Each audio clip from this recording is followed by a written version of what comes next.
আসসালামু আলাইকুম। সবাইকে স্বাগতম মুক্ত একাডেমির নতুন একটি ভিডিওতে। তো তোমরা সবাই জানো আমরা আলোচনা করছিলাম HSC ICT চ্যাপ্টার 3 নিয়ে। Chapter 3 number systems and digital ডিভাইসের আজকে থাকছে সপ্তম লেকচার। এর আগের লেকচারগুলোতে আমরা নাম্বার সিস্টেম নিয়ে আলোচনা করেছি এবং বিভিন্ন নাম্বার সিস্টেমের পারস্পরিক রূপান্তর এবং বাইনারি নাম্বার সিস্টেমের যোগ, বিয়োগ, গুণ, ভাগ এসব নিয়ে আলোচনা করেছি। আজকে আমরা মূলত সাইন নাম্বার এবং একের পরিপূরক নিয়ে আলোচনা করব, যে দুইটা আসলে খুবই গুরুত্বপূর্ণ আমাদের প্রশ্নের জন্য অথবা আমাদের প্রস্তুতির জন্য। তো চলো শুরু করা যাক। প্রথমে আমরা দেখি সাইন নাম্বারের আসলে প্রয়োজনীয়তা কেন বা কিভাবে আসলে সাইন নাম্বারের প্রয়োজনীয়তা আসলো। দেখো, বিভিন্ন সংখ্যা পদ্ধতিতে অর্থাৎ প্রায় প্রত্যেকটি সংখ্যা পদ্ধতিতে আমরা ধনাত্মক এবং ঋণাত্মক সংখ্যা ব্যবহার করি। এই ধনাত্মক এবং ঋণাত্মক সংখ্যা ব্যবহার করার জন্য দুইটা আলাদা আলাদা চিহ্ন আমরা সাধারণত ব্যবহার করে থাকি। যেমন দশমিক সংখ্যা পদ্ধতিতে আমরা যদি 13কে রিপ্রেজেন্ট করি তাহলে এটা দিয়ে বোঝায় সাধারণত ধনাত্মক 13 এবং ঋণাত্মক 13 বোঝার জন্য আমরা -13 দিই। তাহলে এই প্লাস এবং মাইনাস এই চিহ্নটা আমরা ব্যবহার করে থাকি বিভিন্ন সংখ্যা পদ্ধতিতে ধনাত্মক এবং ঋণাত্মক সংখ্যা প্রকাশ করার জন্য। এই যে চিহ্ন এবং সাইনযুক্ত সংখ্যাকে আমরা সাধারণত বলবো সাইন নাম্বার, এবং এই সাইন নাম্বারটা বাইনারিতে কিভাবে প্রকাশ করা হয় এটা আমাদের জন্য জানা গুরুত্বপূর্ণ। বাইনারিতে সাইন বা চিহ্ন বোঝার জন্য সাধারণত অতিরিক্ত একটা বিট ব্যবহার করা হয়। এই বিটটাকে বলা হয় চিহ্ন বিট, এবং এই চিহ্ন বিটটা যদি শূন্য হয় তাহলে সংখ্যাটিকে ধনাত্মক সংখ্যা বলা হয়, এবং চিহ্ন বিটটা যদি 1 হয় তাহলে সংখ্যাটিকে ঋণাত্মক সংখ্যা বলা হয়। তাহলে আমরা কি বুঝতে পারছি? আমরা বুঝতে পারছি যে বাইনারিতে আসলে এই প্লাস এবং মাইনাস দিয়ে এভাবে আসলে চিহ্নযুক্ত সংখ্যা প্রকাশ করা হয় না। এখানে ধনাত্মক এবং ঋণাত্মক সংখ্যা বোঝার জন্য একটা অতিরিক্ত চিহ্ন বিট ব্যবহার করা হয়। তো আমরা যদি কোনো বাইনারি সংখ্যাকে 8 বিটের মাধ্যমে প্রকাশ করি তাহলে তার যে সবার বামের বিটটা আছে এটাকে আমরা বলবো চিহ্ন বিট বা সাইন বিট, আর বাকি যে 7-8টা বিট আছে সেইটাকে আমরা আসলে ওই বাইনারি সংখ্যাটার মান নির্দেশ করার জন্য ব্যবহার করে থাকব। আমরা কিছু উদাহরণ দেখব, উদাহরণের মাধ্যমে আমরা ব্যাপারটা ক্লিয়ার করার চেষ্টা করব। এখন আমরা একটা উদাহরণের মাধ্যমে ব্যাপারটা বোঝার চেষ্টা করব। আমরা জানি 99 এর বাইনারি সংখ্যা হচ্ছে এটা। এখন যদি আমরা 8 বিট রেজিস্টারের +99 এবং -99কে প্রকাশ করতে চাই তাহলে সেটা কিভাবে প্রকাশ করব? প্রথমে আমাদেরকে 99 এর জন্য যে বাইনারি সংখ্যাটা থাকবে সেটাকে 8 বিট রেজিস্টার নিতে হবে বা 8 বিট আকারে প্রকাশ করতে হবে। এখন যখন আমরা +99 হিসেবে প্রকাশ করব তখন এই 8 বিটের সবার বামের বিটটা অর্থাৎ চিহ্ন বিটটা হবে 0। যখন আমরা -99 হিসেবে প্রকাশ করব তখন সবার বামের বিটটা হবে 1। তার কারণ আমরা জানি প্লাস সংখ্যা বা ধনাত্মক সংখ্যা রিপ্রেজেন্ট করার জন্য আমাদের চিহ্ন বিটটা হয় হচ্ছে 0, এবং ঋণাত্মক সংখ্যা প্রকাশ করার জন্য আমাদের চিহ্ন বিটটা হয় 1। এবং বাকি যে 7টা বিটটা আছে এই 7টা বিট দিয়ে আসলে আমরা যে সংখ্যাটা নিব সেই সংখ্যার বাইনারি সংখ্যা প্রকাশ করব বা বাইনারি সংখ্যা সেখানে ব্যবহার করব। আশা করি বুঝতে পেরেছি। এখানে শুধুমাত্র পরিবর্তনটা কোথায়? এখানে পরিবর্তন শুধুমাত্র চিহ্ন বিটে, তাছাড়া বাকি সব কিছু ঠিক থাকবে। বাকি 7টা বিটে আমরা শুধুমাত্র ওই সংখ্যাটাকে বাইনারিতে প্রকাশ করার জন্য আমাদের সমতুল যে বাইনারি সংখ্যাটা আছে সেইটা বসাবো, এবং চিহ্ন বিটে আমরা ধনাত্মক সংখ্যার জন্য 0 এবং ঋণাত্মক সংখ্যার জন্য 1 বসাবো। আশা করি আমরা সবাই বুঝতে পেরেছি। এখানে একটা গুরুত্বপূর্ণ বিষয় হচ্ছে এখানে যদিও আমরা 1 বাইট বা 8 বিট ব্যবহার করছি, সেটার জন্য আমরা মান প্রকাশের জন্য 7 বিট ব্যবহার করি এবং সবার বামের যে চিহ্ন বিটটা সেটা হয় 1 বিটের। অনুরূপভাবে যদি আমরা 16 বিট বা 2 বাইটের রেজিস্টার ব্যবহার করি সেখানে সাইন বিটটা হবে 1 বিটের, এবং বাকি 15 বিট আসলে সংখ্যা প্রকাশ করার জন্য ব্যবহার করে থাকব। অর্থাৎ চিহ্নযুক্ত সংখ্যা প্রকাশের জন্য প্রথম বিটটা হবে আমাদের সাইন বিট, এটা সব সময়, আর বাকি যে বিটগুলো থাকবে সেগুলো আসলে আমরা সংখ্যা প্রকাশ করার জন্য ব্যবহার করে থাকব। আশা করি এটা তোমরা বুঝতে পেরেছো। এরপর আমরা আলোচনা করব যে 8 বিট রেজিস্টার দিয়ে আসলে কতগুলো সংখ্যাকে উপস্থাপন করা যায়। তো 8 বিট রেজিস্টার দিয়ে আসলে আমরা কি জানি? আমরা জানি প্রথম যে বিটটা আছে সেটা হচ্ছে চিহ্ন বিট। চিহ্ন বিটের জন্য 1 বিট ব্যবহার করে থাকি এবং বাকি মান প্রকাশের জন্য 7 বিট ব্যবহার করে থাকি। তো এই যে 8 বিট রেজিস্টারটা আছে সেইটা দিয়ে আসলে সর্বোচ্চ ঋণাত্মক যে সংখ্যাটা প্রকাশ করা যায় সেটা হচ্ছে এইটা। এটা আমরা কি জানি? ঋণাত্মক সংখ্যা প্রকাশের জন্য চিহ্ন বিটে 1 থাকতে হবে, তো এখানে চিহ্ন বিটে 1 আছে এবং বাকি সব কিছু হচ্ছে 0। তো এইটা রিপ্রেজেন্ট করে -2^7 অর্থাৎ -128 মানটাকে। এবং এই 8 বিট রেজিস্টার দিয়ে আসলে সর্বোচ্চ ধনাত্মক যে মানটাকে প্রকাশ করা যায় সেটা হচ্ছে, আমরা কি জানি? ধনাত্মক সংখ্যা প্রকাশের জন্য চিহ্ন বিটে থাকবে 0, সেটা অবশ্যই আমাদের এখানে দেয়া আছে, এবং বাকি সব যদি 1 থাকে তাহলে সেইটা দিয়ে আসলে দশমিকের জন্য +127 মানটাকে বোঝায়, যেটা আসলে 2^7 -1 এর সমান। তাহলে আমরা কতটা মানকে প্রকাশ করতে পারছি? আমরা আসলে ঋণাত্মকের -128 থেকে ধনাত্মকের +127 পর্যন্ত মোট কতটা সংখ্যা হয় বলো তো? মোট 256টা সংখ্যাকে প্রকাশ করতে পারছি। 256 অথবা এটাকে আমরা প্রকাশ করতে পারি 2 টু দি পাওয়ার 8, এতগুলো সংখ্যাকে আমরা 8 বিট রেজিস্টার দিয়ে প্রকাশ করতে পারছি। আশা করি বুঝতে পারছি। এইটা আমাদের এমসিকিউর জন্য খুবই গুরুত্বপূর্ণ। এরপর আমরা দেখব যে কিভাবে আসলে চিহ্নযুক্ত সংখ্যার উপস্থাপন করা যায় বা পদ্ধতিগুলো কি কি। চিহ্নযুক্ত সংখ্যা প্রকাশের জন্য আমাদের 3টা পদ্ধতি রয়েছে। প্রথমটা হচ্ছে প্রকৃত মান গঠন, দ্বিতীয়টা হচ্ছে 1-এর পরিপূরক গঠন, তৃতীয়টা হচ্ছে 2-এর পরিপূরক গঠনের মাধ্যমে। আমরা প্রথমে দেখি প্রকৃত মান গঠনের মাধ্যমে কিভাবে আমরা চিহ্নযুক্ত সংখ্যা প্রকাশ করতে পারি। এই পদ্ধতিটা খুবই সহজ। এই পদ্ধতিতে প্রকৃত মান গঠনের মাধ্যমে আমরা চিহ্নযুক্ত সংখ্যা প্রকাশ করব।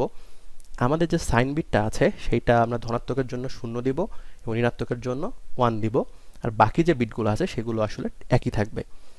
যেমন উদাহরণ হিসেবে আমরা যদি +30 দেখি, +30 এর জন্য চিহ্ন বিট 0 এবং বাকি যে 7টা বিট সেইখানে আসলে +30 এর বাইনারি মানটা বসানো আছে।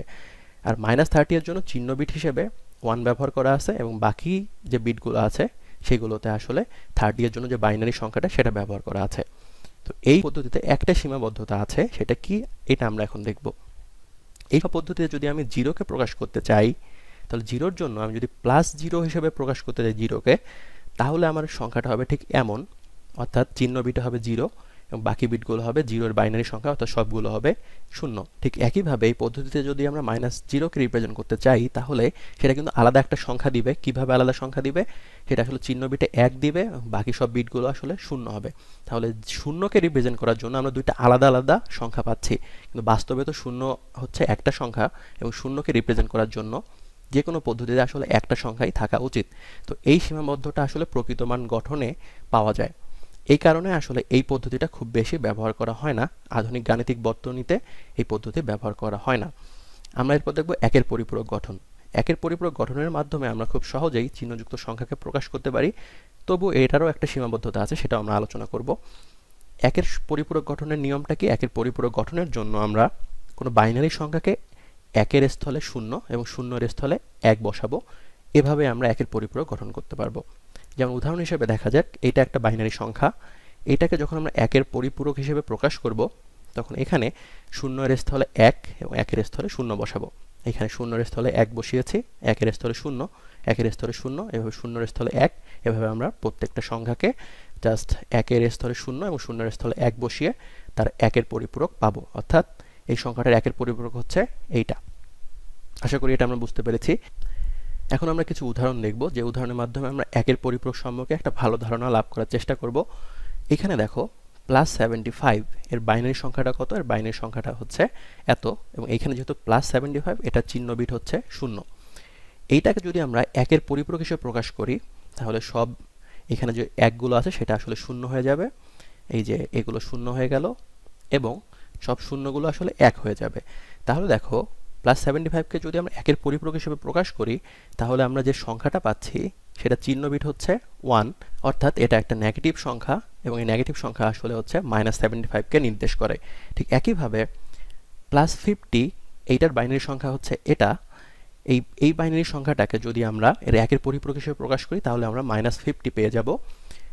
কিভাবে? দেখো +50 এর আমাদের চিহ্ন বিট ছিল 0, যখন আমরা 1-এর পরিপূরক হিসেবে রিপ্রেজেন্ট করছি তখন আমরা আসলে চিহ্ন বিটে 1 পেয়ে যাচ্ছি। তার মানে এটা অবশ্যই একটা ঋণাত্মক সংখ্যা এবং এই ঋণাত্মক সংখ্যাটা রিপ্রেজেন্ট করে -50কে। একইভাবে 25-এর জন্য উদাহরণটা প্রযোজ্য হবে। আশা করি বুঝতে পেরেছো।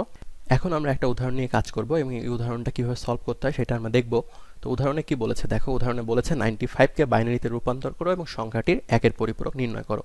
তো 95কে কিভাবে বাইনারিতে রূপান্তর করতে হয় অথবা দশমিক সংখ্যা থেকে কিভাবে বাইনারিতে রূপান্তর করতে হয় সেটা আমরা দ্বিতীয় লেকচারে আলোচনা করেছি। ওই লেকচারটা তোমরা দেখে নিতে পারো। তো 95কে যদি বাইনারিতে রূপান্তর করতে হয় তাহলে সেটা কত হবে আমি লিখে দিচ্ছি। এইটা হচ্ছে 95কে বাইনারিতে রূপান্তর করলে আমরা এই বাইনারি সংখ্যাটা পাবো। এখানে দেখো, এখানে বিট কয়টা? এখানে বিট হচ্ছে আমাদের 7টা, কিন্তু এইটাকে আমরা সবসময় 8 বিট রেজিস্টারে প্রকাশ করব। তো এখানে সামনে একটা 0 দিয়ে দেব। তো 95কে 8 বিট রেজিস্টারে প্রকাশ করলে আমরা পেয়ে যাচ্ছি হচ্ছে এইটা। তো এটা হচ্ছে 95-এর বাইনারি। এখন দেখো, এইটাকে যদি আমরা 1-এর পরিপূরক হিসেবে বের করি তাহলে কত হবে? এই 1-এর জন্য আমরা কি পাচ্ছি? 1-এর জন্য আমরা 0 বসিয়ে দেব। এই 1-এর জন্য 0, 0, এই 1-এর জন্য 0, এই 1-এর জন্য 0 এবং এই 0-এর জন্য 1, এই 1-এর জন্য আবার 0, এই 0-এর জন্য হচ্ছে 1।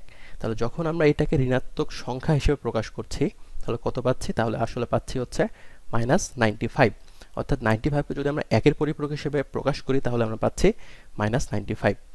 তো এই একের পরিপূরকের একটা সীমাবদ্ধতা আছে যেটা আমি এখানে আলোচনা করতে চাচ্ছি। একের পরিপূরকে দেখো শূন্য যে সংখ্যাটা আছে সেইটাকে আমরা কিভাবে রিপ্রেজেন্ট করব, এটা হচ্ছে আমরা সীমাবদ্ধতা আলোচনা করি।